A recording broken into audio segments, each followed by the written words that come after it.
taklid ke Imam Syafi'i, Imam Syafi'i pun berittiba kepada Rasulullah.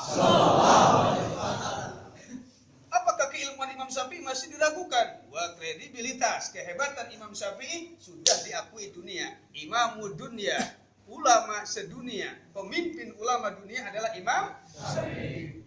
Imam Ahmad bin Hanbal pernah berguru kepada Al-Imam Syafi'i, Imam Rabi, Imam Za'faroni, Imam Buaiti, Imam siapa lagi? Imam Muzani, Imam Muhasibi dan lain-lain.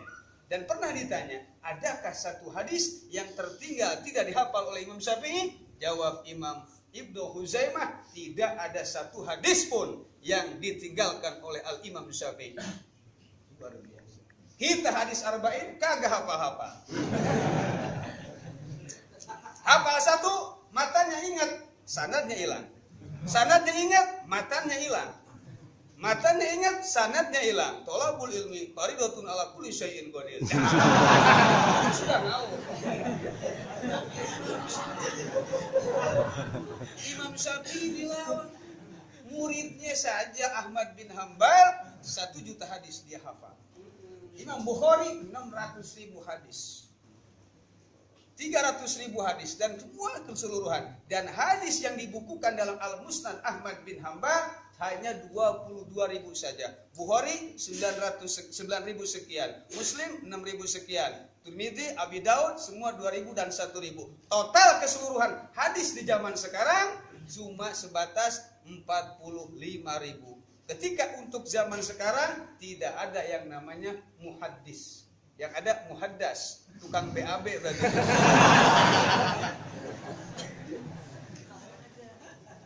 Ini luar biasa keutamaan kehebatan Al-Imam Syafi'i. Dan Ahmad bin Hanbal selalu berdoa kepada Allah.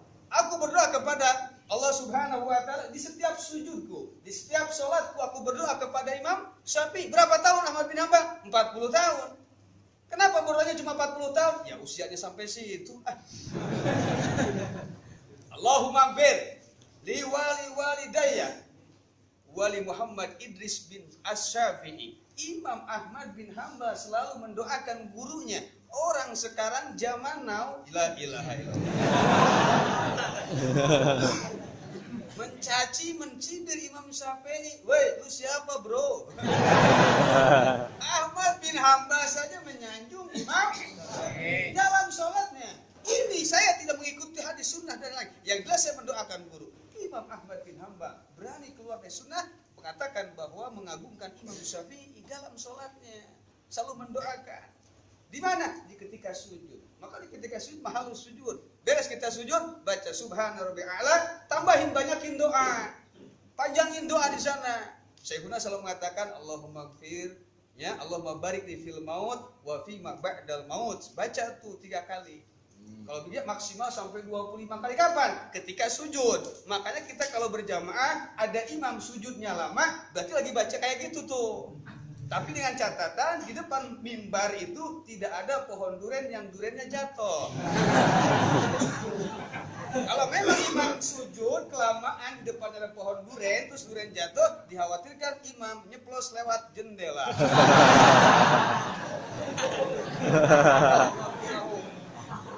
Paham? Ahmad bin Hanbal pun berdoa kepada Allah ketika sujud. Ini keagungan Imam Syafi'i. Keagungan Imam Syafi'i. Imam Syafi'i luar biasa. Kalau nanti kita ya bahas pertema kita keagungan dan kemuliaan mazhab Syafi'i ya, yang tadi memang luar biasa. Dari gurunya luar biasa, dari Al-Imam Abu Hanifah. Al-Imam Abu Hanifah berguru kepada Abdullah bin Umar. Abdullah bin Umar berguru kepada siapa? Kepada Rasulullah SAW. Yang paling hebat dalam segi hadis adalah Al-Imam Abdullah bin Abbas, turjumanul Quran, juru bahasa Quran. Ketika wafat beliau masih berusia 15 tahun. Tapi ketika Rasul wafat, Sayyidina Umar pun berguru kepada Abbas. Kenapa? Saya lihat ilmunya. Kenapa? Luar biasa. Karena ada perintah Rasulullah dan Rasul mendoakan Allahumma faqihu fiddin wa alimhu ta'wil. Allah berikanlah ilmu pengertian kepada Al-Imam Abdullah bin Abbas dan berikanlah ilmu ta'wil. Jadi ilmu ta'wil itu sebenarnya memang salah satu masalah yang perlu diluruskan. Nanti ada ta'wil, ada tasawuf ya. Allah bersemayam di arsy, ini masalah yang luar biasa. Makanya kita tetap continue insyaallah mudah-mudahan pertemuan kita untuk bulan berikutnya kita ganti tema dan lain supaya tadi tema fahim yajib antusoha, paham-paham yang perlu diluruskan. Insya Allah kemungkinan bukan kemungkinan memang jadwal berikutnya tanggal 17 Februari 17 malam minggu. Seterusnya malam minggu hanya ini saja untuk pertemuan. Kenapa? Barokah malam Jumat insya Allah. Mudah-mudahan selalu istiqomah. Amin. Kebetulan insya Allah just info saja, sekedar info bahwa insya Allah nanti kita hari Sabtu ba'da zuhur kumpul. Titik kumpulnya di Raden Kanan. Nanti kita kumpul menuju Masjid Al-Mutakin. Dan kebetulan tadi ada dari Dewan Dakwah DKM Al-Mutakin pun kebetulan memang saat ini hadir. Alhamdulillah wa syukru ala ni'amillah. Jadi insyaallah ya, nanti malam minggu yang akan datang, lusa nih, besok lusa.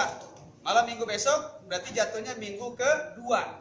Ini jadwal di Masjid Al-Mu'minun. Masjid Al-Mu'minun Arzimar. Dulunya katanya Bojong Nyot. Dinamain Arzimar karena memang yang ngebangunnya 3 militer, artnya artileri, Z-nya zeni, marnya marinir, jadi Arzimar. Mau kanya. Arzimar, artileri, zeni, terus marin. Ngebangun eta 3 militer. Beneran. Laras dah. Terkait dengan sejarah, kenapa kita harus bermadhab Syafi'i? Terkait dengan sejarah, kenapa kita harus bermadhab Asy'ari? Kenapa kita harus Maturidi atau Asy'ari atau Junaidi al-Baghdadi? Kita lihat sejarah. Karena memang yang pertama memasyurkan Indonesia adalah orang-orang dari luar dan memberikan pemahaman kepada Indonesia. Terkait yaitu yang muncul adalah Wali Songo. Makanya yang pertama transit itu 4 suku, 4 negara yang transit di Aceh. Makanya dinamain Aceh. Aceh itu A-nya Arab, C-nya Cina, E-nya Eropa, H-nya Hindia. Kenapa? Karena memang transitnya di sana. Arab siapa? Panglima perang pasukan marinir, maritim sudah ada. Di zaman siapa? Zainal Khalifah Utsman bin Affan. Sudah ada. Cina, ada yang pertama mendarat di Indonesia. Di Aceh, Cina. Makanya perantamanya Laksamana Cheng Ho.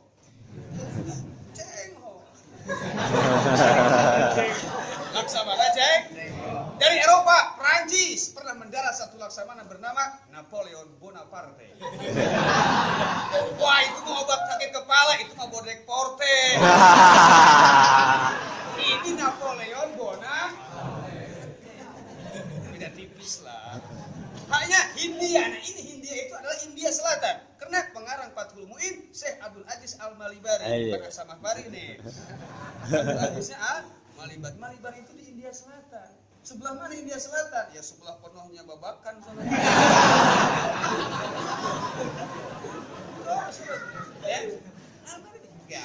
Nah, siapa namanya? Syekh Abdul Aziz ini bawa kita Fathul Mu'in. Yang pertama berguru ke Syekh Al-Malibari siapa? Yaitu Syekh Muhi Fatijah. Syekh Muhi Fatijah.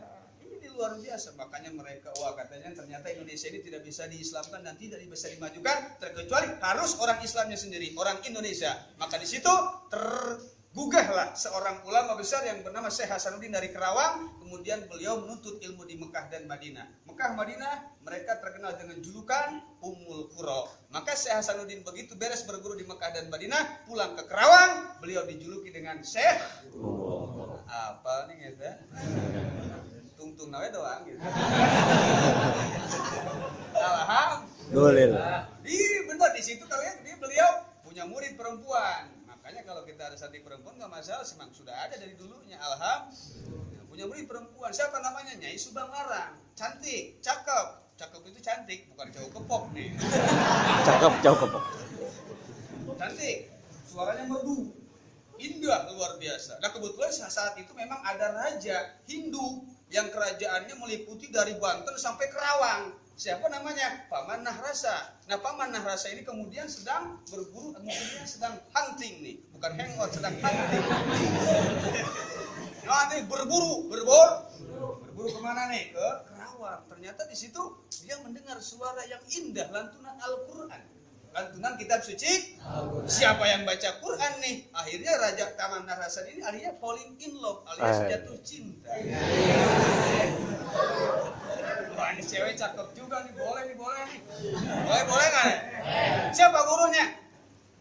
Nah, siapa yang nunjuk? Syekh Guru. Kalau ente mau nikah sama murid anak silakan, tapi dengan catatan lu harus masuk Islam. Oh, yang namanya kalau sudah cinta, gunung kan kudaki, lautan kan ku seberangi. Ya kan? Bila perlu petir gua pegang.